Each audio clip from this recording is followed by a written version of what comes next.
Bon, bah écoutez, très heureux de vous rencontrer. L'objectif, c'était de faire connaissance, voilà, de pouvoir aussi me présenter, puisque j'arrive dans ce beau département de la Côte d'Or, dans l'Académie de Dijon. Et puis d'avoir aussi évidemment tant d'échanges que vous souhaitez. Donc, tenez à cœur de pouvoir vous rencontrer rapidement, sachant que je suis arrivé lundi matin dans le département de la Côte d'Or, chargé des fonctions d'inspecteur d'académie, directeur académique des services de l'éducation nationale de Côte d'Or. Alors si je prends le soin de préciser chargé des fonctions, c'est parce que à ce stade, le décret de nomination n'est pas encore publié, donc je ne suis pas encore officiellement installé dans les missions qui sont les miennes. Donc voilà, tant de rencontres, d'échanges. On ne va pas rentrer dans les éléments un peu techniques liés à la rentrée, à son déroulement, etc. J'ai besoin, vous le comprenez bien, étant là depuis un peu plus de 72 heures, d'investir les dossiers, de rentrer dans les éléments de fond. Et puis voilà, on pourra être amené à se rencontrer ultérieurement, reprendre à date en tant que de besoin si vous le souhaitez. En tout cas, on est bien évidemment appelé à se revoir. Alors depuis mon arrivée en Côte d'Or, je suis à l'œuvre, voilà, dans un bureau dont j'ai découvert l'espace lundi matin. Vous voyez qu'il comprend encore de nombreux dossiers de Madame Koch, Pascal Koch, dont je tiens évidemment à saluer l'action, puisque rester à la tête de ce département près de 5 ans, saluer l'action qui a été la sienne, et puis aussi saluer les équipes qui m'entourent, parce que elles ont fait voilà, pendant la période de rentrée un travail tout à fait colossal, à la fois pour assurer dans les meilleures conditions la rentrée, et puis aussi pour préparer mon arrivée. Voilà. Et je tiens à saluer l'accueil très très chaleureux qui m'a été réservé et tous les éléments qui ont été préparés à mon attention pour pouvoir justement reprendre mes fonctions dans les meilleures conditions. Voilà. Okay. Je voudrais peut-être aussi dire que ce moment, c'est en termes de présentation peut-être aussi une manière de vous dire quel est le parcours qui a été le mien avant d'arriver à ces fonctions de directeur académique de la Côte d'Or. Après des études dédiées ou consacrées à l'histoire, géographie, aux lettres et aux sciences politiques, je suis devenu professeur d'histoire-géographie dans le département de la Seine-Saint-Denis en 2001, à l'Académie de Créteil. J'ai évidemment beaucoup appris et servi auprès des élèves particulièrement en difficulté, mais je garde un souvenir extrêmement fort de ces très très belles années que j'ai beaucoup aimées. Puis ensuite 2 années en détachement au Centre national d'enseignement à distance, où j'étais responsable des préparations aux examens, concours d'entrée en institut d'études politiques, Paris, et puis les autres instituts d'études politiques, parce que dans mon parcours, j'ai été amené à être diplômé de Sciences Po Paris. Et puis, j'ai d'ailleurs, à cette occasion, travaillé avec un établissement de l'Académie de Dijon, en l'occurrence, puisque nous faisions des stages de préparation des élèves donc en terminale pour passer donc, ces concours de Sciences Po. En l'occurrence, c'était au lycée Charles de Gaulle, ici dans cette académie. En 2009, j'ai fait un vrai choix, un choix fort, qui a été de passer le concours d'inspecteur de l'éducation nationale du premier degré. Alors ça, voilà, ce choix, en fait, il est lié à mon désir fort de m'investir sur ce champ-là, de l'école maternelle, de l'école élémentaire. Et donc, je suis devenu inspecteur de l'éducation nationale dans 2 circonscriptions du département du Val-de-Marne, où j'ai donc pu, à la tête de ces 2 circonscriptions, conduire la politique pédagogique et éducative en faveur des élèves du premier degré. Sur des territoires, là aussi, marqués par une certaine complexité, en proche banlieue parisienne. Et ça a été des années, là aussi, tout à fait passionnantes, très intéressantes. Ce qui, vous le voyez, en fait, m'a donné, au fil des années, peut-être, je dirais, une double culture, à la fois du second et du premier degré. Tout cela pour arriver au mois de juillet 2014 à la direction générale de l'enseignement scolaire du ministère de l'Éducation nationale, d'abord comme adjoint au chef de bureau, puis ensuite à partir de 2017 comme chef de bureau des contenus pédagogiques et des ressources, qui ensuite s'est appelé bureau des contenus pédagogiques et des langues. Et donc, voilà, à ce poste-là, j'ai eu, je dirais, l'honneur de travailler en lien avec le Conseil supérieur des programmes, en lien avec l'inspection générale sur tout ce qui relève des programmes scolaires, de l'école maternelle jusqu'à la terminale, avec toutes les ressources pédagogiques d'accompagnement qui sont publiées par le ministère pour aider, accompagner les professeurs dans leurs gestes professionnels, dans leurs pratiques, dans leurs connaissances didactiques et pédagogiques. Voilà. Je suis ensuite arrivé dans l'Académie de Lyon, dans le département du Rhône, fin décembre 2019, plus exactement début janvier, puisque j'ai été nommé au journal officiel du 26 décembre 2019, donc j'ai pris mes fonctions très concrètement au début du mois de janvier, et donc après 3 ans et presque 9 mois dans ce département du Rhône, je rejoins le département de la Côte d'Or. Voilà quel est le parcours qui m'a conduit à arriver aujourd'hui à Dijon et en Côte d'Or. Alors je prends... à Lyon, pardon, qu'est-ce que vous faisiez sur Alors j'étais directeur académique adjoint. D'accord. C'est-à-dire que je travaillais, je servais sous l'autorité du directeur académique du département, sous l'autorité du recteur de l'Académie de Lyon. Et donc, à ce poste-là, j'avais en responsabilité le suivi d'un certain nombre d'établissements, 3 bassins de formation, et puis aussi des dossiers plus généraux et transversaux. D'accord. J'aurai peut-être l'occasion d'y revenir un peu plus tard. D'accord, très bien. Alors, j'arrive du coup dans le département de la Côte d'Or, avec évidemment une très grande satisfaction, très heureux de débuter dans cette nouvelle fonction. Très honoré aussi, bien sûr, de la confiance qui m'est accordée, de pouvoir travailler sous l'autorité de monsieur le recteur, décliner la politique du ministre à l'échelle de l'Académie de Dijon et du département de Côte d'Or. Voilà, je mesure évidemment le sens des responsabilités que cela implique. Et puis je l'aborde aussi avec enthousiasme, mais aussi avec une sincère humilité par rapport à l'enjeu de la mission qui est confiée, et puis au défi qu'il y a à relever. Comme j'arrive dans le département, j'ai bien évidemment à cœur d'être d'abord à la découverte et dans la compréhension de celui-ci. Je vais donc rencontrer les acteurs de terrain, me déplacer, et je regarde la carte qui est derrière vous, dans le département pour être au contact des acteurs, de tous ceux qui font vivre l'école au quotidien, de toutes celles et ceux qui la portent. Les personnels d'encadrement et les équipes qui les accompagnent, les professeurs, l'ensemble des partenaires, et puis bien sûr les élus des collectivités territoriales, et un travail qui va me permettre du coup d'être, je dirais, quelqu'un de terrain, parce que j'arrive aussi avec cette conviction-là, d'être au plus proche des acteurs, et de permettre donc de m'approprier ce territoire pour à la fois repérer ses atouts, ses richesses qu'il faut valoriser, qu'il faut arriver à porter de l'avant, ses forces, et puis aussi identifier bien sûr ce qui peut constituer des fragilités, des leviers de progrès, des marges sur lesquelles il nous faut agir pour aller de l'avant et faire progresser notre système éducatif. Voilà le souhait qui est le mien dans ces tout premiers jours.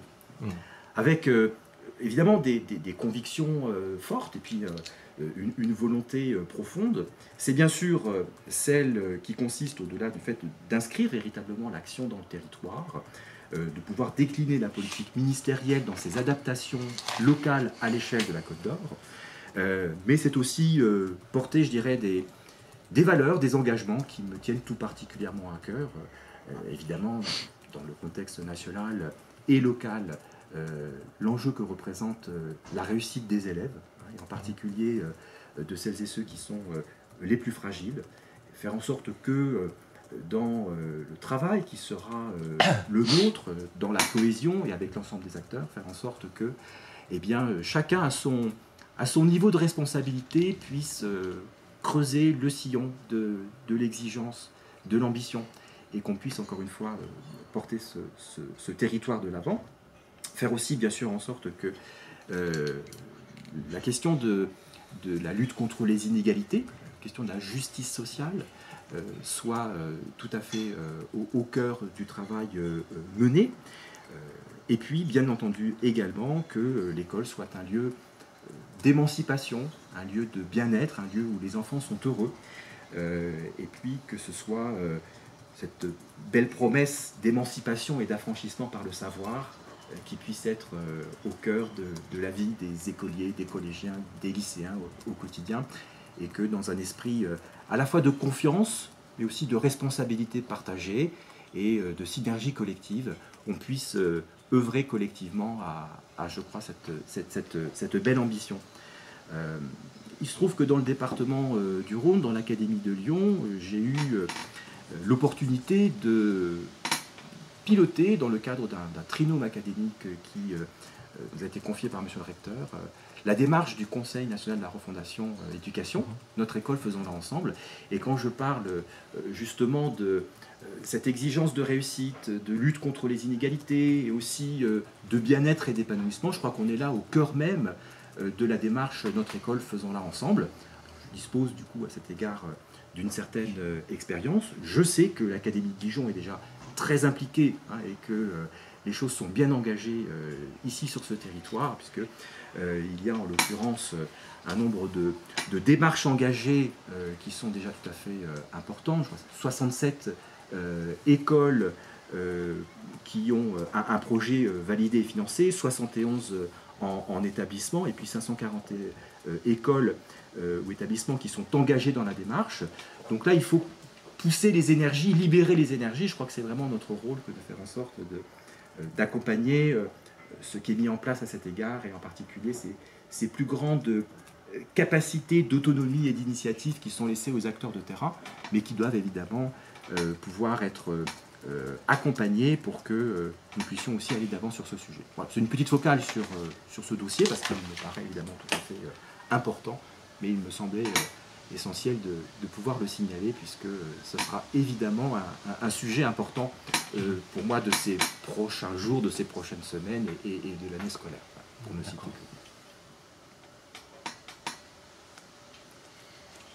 Allez-y, vous en prie. Je ne sais pas si vous avez peut-être des questions. Voilà, je voulais dire quel était l'état d'esprit, je dirais la philosophie générale d'action dans laquelle j'arrivais sur ce territoire que je souhaitais partager avec vous. Pardon, vas-y. Dans votre rôle de DAZEN, est-ce que vous avez des marges de manœuvre, ou c'est le recteur de l'académie qui fixe toutes les directions? La politique est une politique nationale qui est impulsée par le ministre et qui se décline ensuite au niveau académique. Ensuite, le directeur académique que je suis travaille sous l'autorité du recteur pour décliner à l'échelle du territoire académique et dans le cadre d'une stratégie académique les éléments de politique nationale. Donc c'est un emboîtement, si je puis dire, de politique, de façon à ce que les enjeux globaux méta à l'échelle nationale, impulsés par le ministre, soient ensuite déclinés à l'échelle locale et à différentes échelles du coup locales, en tenant compte de la spécificité des territoires, qui, encore une fois, s'emboîtent à différentes échelles, parce que, selon que l'on soit ici ou là, les caractéristiques ne sont pas les mêmes, les besoins des élèves ne sont pas identiques, et donc, du coup, le rôle qui est le nôtre aux différentes échelles du territoire, c'est de pouvoir mettre en œuvre cette politique pour qu'elle soit au plus près, au plus juste des besoins des élèves qui sont scolarisés, quel que soit leur niveau. Sur le côté administratif, pour le détail, le décret de nomination, c'est attendu là, prochain jour, prochaine semaine, ou en général, le timing, c'est quoi? C'est à vous donner, mais cela devrait incessamment sous peu. Ne pas tarder. Vous étiez, donc vous l'indiquez dans votre parcours vous-même professeur, c'est oui. Un des gros dossiers national, évidemment local. Qu'est-ce qui se passe? Ah, faut que je me décale, mais je vais finir au bureau de monsieur le Dazen. C'est là, effectivement, avec toutes les entrées de sujets que vous connaissez, le PAC, la revalorisation, motiver les équipes, etc. Est-ce que vous, par rapport à votre passé de professeur et votre passé donc, à d'autres fonctions, vous arrivez d'un autre rectorat, d'une autre académie avec des idées précises, des solutions pour justement essayer de garder les professeurs motivés, de peut-être de contrecarrer la crise des vocations qui existe peut-être, etc. Sur ce sujet-là, comment vous appréhendez la situation? Je crois qu'il est important, et la politique ministérielle telle qu'elle est mise en œuvre aujourd'hui, de valoriser les parcours des professeurs et d'être dans une logique évidemment de reconnaissance de leur mission. Alors, sans entrer dans des aspects, encore une fois, trop techniques ou trop pointus, c'est évidemment un enjeu qui n'est pas propre à ce département, mais de manière plus globale, un enjeu fort dans le pilotage d'un territoire, que de susciter les vocations, effectivement, de valoriser et de reconnaître les parcours, d'être dans une reconnaissance des compétences, de pouvoir aussi faire monter en compétences par le biais de la formation les professeurs, de manière à ce qu'ils puissent répondre au mieux aux besoins des élèves, et il y a une exigence évidemment tout à fait forte en la matière. Et donc, bien entendu, c'est un enjeu fort que celui que vous présentez. D'accord. Vous avez également insisté sur des territoires marqués dans vos précédentes fonctions. Alors vous venez d'arriver, mais un département avec aussi des logiques de territoire très différentes, une métropole très marquante, le territoire, le Pays Beaunois. Vous en connaissez déjà quelques contours de ce département, où vous allez au fur et à mesure avancer Encore une fois, en marchant? Je suis arrivé il y a, je pourrais dire un peu rapidement, quelques heures. Donc c'est tout récent. Alors évidemment, je n'étais pas ignorant des caractéristiques territoriales de la Côte d'Or, de la Bourgogne de manière plus générale, puisque comme je vous l'ai dit, le parcours qui a été le mien est celui d'un ancien professeur d'histoire-géographie. Donc attaché aussi évidemment à découvrir le patrimoine historique, géographique, culturel de ce territoire. Je vous ai dit aussi que j'étais quelqu'un qui souhaitait être quelqu'un de terrain, plus proche des acteurs. J'ai envie d'aller dans les classes, j'ai envie de rencontrer les différents partenaires. Donc du coup, je vais beaucoup me déplacer, ce qui me permettra d'avoir une approche territoriale beaucoup plus fine que celle que j'ai aujourd'hui. Et pour revenir au fondement même de la question qui était la vôtre, bien évidemment, en termes de pilotage de politique publique, en termes de pilotage départemental, conduire la politique pédagogique et éducative, ça suppose une différenciation de l'approche en fonction de la spécificité des territoires. Vous indiquez au moment de votre participation au ministère, au programme, en 2017, vous indiquez, c'est ça? J'ai été en fonction à la direction générale de l'enseignement scolaire du 1er juillet 2014 à la fin du mois de décembre 2019. J'étais en train de réfléchir à quel ministre était à l'époque en place. Alors, lorsque j'ai pris mes fonctions, il s'agissait effectivement de Madame Najat Vallaud-Belkacem. Ok. Et puis, ensuite, après les élections présidentielles, c'était le ministre Jean-Michel Blanquer. D'accord. Donc deux ministres radicalement différents. Ah ben oui, avec effectivement une alternance politique qui s'est mise en place. D'accord. Peut-être un mot, mais je pense que votre réponse va être la même que précédemment, sur l'implication des parents d'élèves, qu'on parle beaucoup des profs, et cette école faisons-la ensemble, donc c'est justement impliquer le plus possible les enseignants dans la création de projet. Les parents qui sont parfois un peu coincés entre leur enfant, l'équipe enseignante, bon, évidemment les associations de parents d'élèves qui peuvent les aider à participer. Est-ce qu'il y a des dynamiques particulières qui vont s'enclencher là-dessus? Est-ce que vous avez des rencontres prévues aussi avec les parents? Ça peut exister Oui, bien sûr. Alors, vous avez évoqué à nouveau le sujet notre école faisons-la ensemble.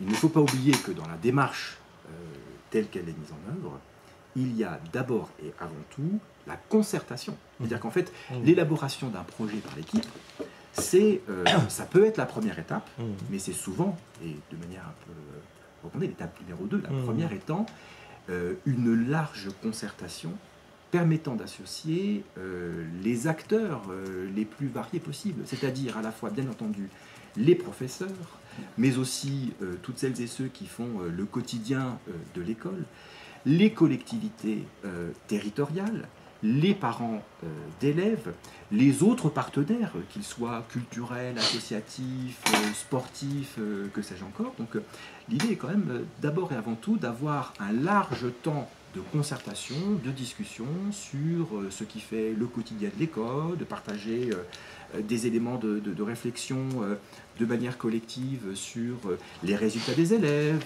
sur ce qui constitue à tel endroit précis un point fort, ce qui constitue une fragilité. Donc on est d'abord dans cette logique-là, avant même d'envisager la construction d'un projet qui s'inscrit dans une dynamique qui est au ras des besoins des élèves.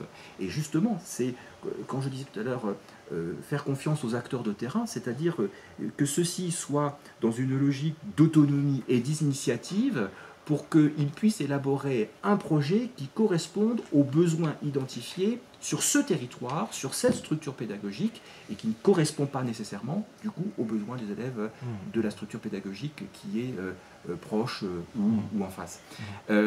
S'agissant ensuite plus particulièrement de votre question sur les parents d'élèves, il est important d'avoir un dialogue extrêmement nourri, régulier avec les familles. Bien évidemment, je rencontrerai au niveau départemental les fédérations de parents d'élèves. Il est important aussi que je puisse me présenter.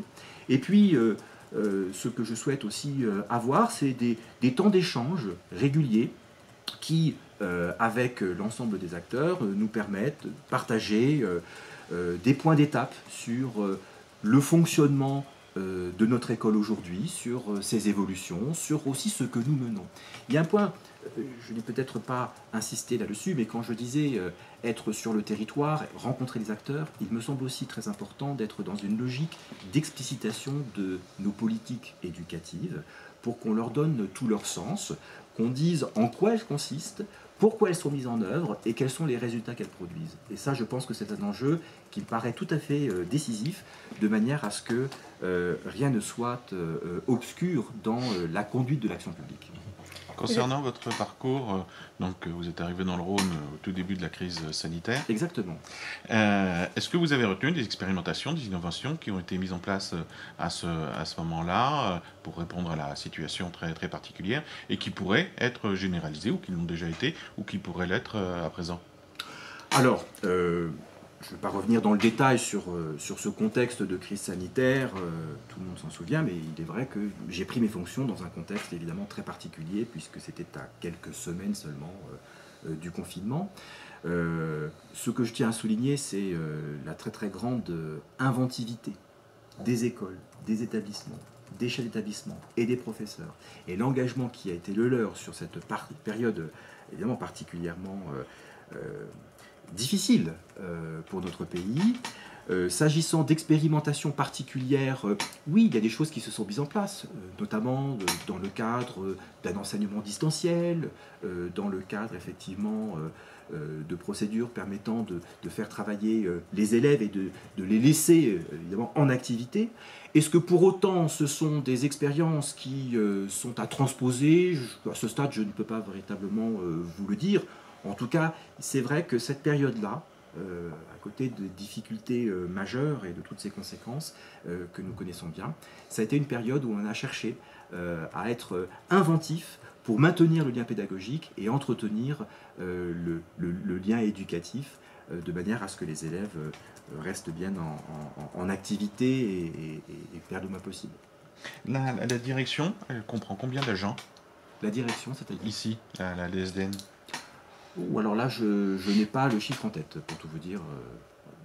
Alors, on est 540 sur le bâtiment, je dirais une bonne centaine oui. Voilà, des événements. Avec les IEN de Circo qui sont sur le bâtiment campus, donc ça nous fait une cinquantaine de personnes à l'extérieur, donc 150.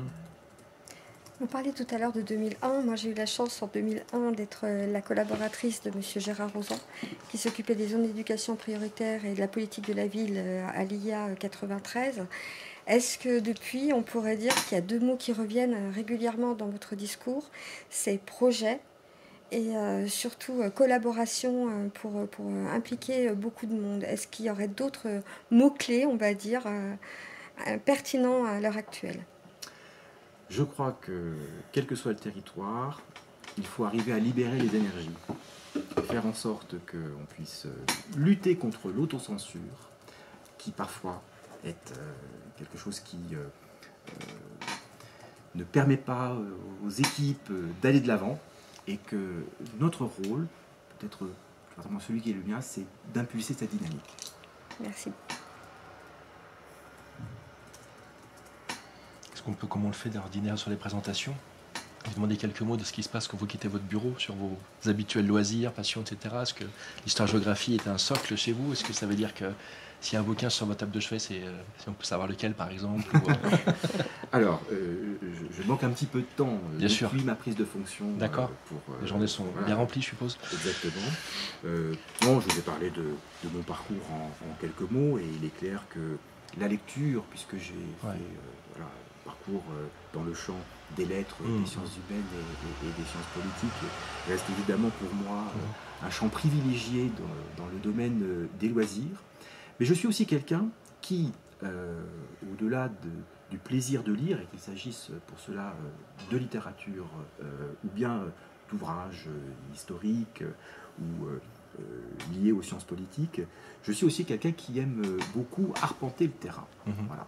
Et quel qu'ait été les postes que j'ai occupés, je suis quelqu'un qui aime bien sortir, de la géographie, et on ne peut pas être, je dirais, au cœur de cette discipline simplement de manière livresque. Il faut aller se rendre sur place, voir à quoi ressemblent les paysages, la topographie, et donc du coup, je suis quelqu'un évidemment qui aime voyager, et j'ai toujours, quel qu'ait été l'endroit où j'ai été en poste, cherché à découvrir en fait le territoire, plutôt à pied ou à vélo, en l'occurrence, mais en tout cas, voilà, à découvrir les richesses, et à avoir du coup aussi une compréhension de l'organisation territoriale. Elle ne peut pas se faire uniquement face à la carte qui est accrochée au mur derrière vous. La carte n'est pas le territoire. Alors ça, c'était la géographie. Oui. Est-ce que vous avez une période historique particulière, pour le dire autrement, Oui. de prédilection? En l'occurrence, l'histoire moderne. Voilà. Alors, donc moderne, c'est-à-dire de la fin du Moyen-Âge à la Révolution française. Toujours difficile d'expliquer pourquoi, mais en tout cas, c'est la période sur laquelle j'ai toujours eu le plus de passion, et ceci depuis l'enfance. Merci. Pour moi, c'est bon aussi. Pour moi, je vous remercie beaucoup.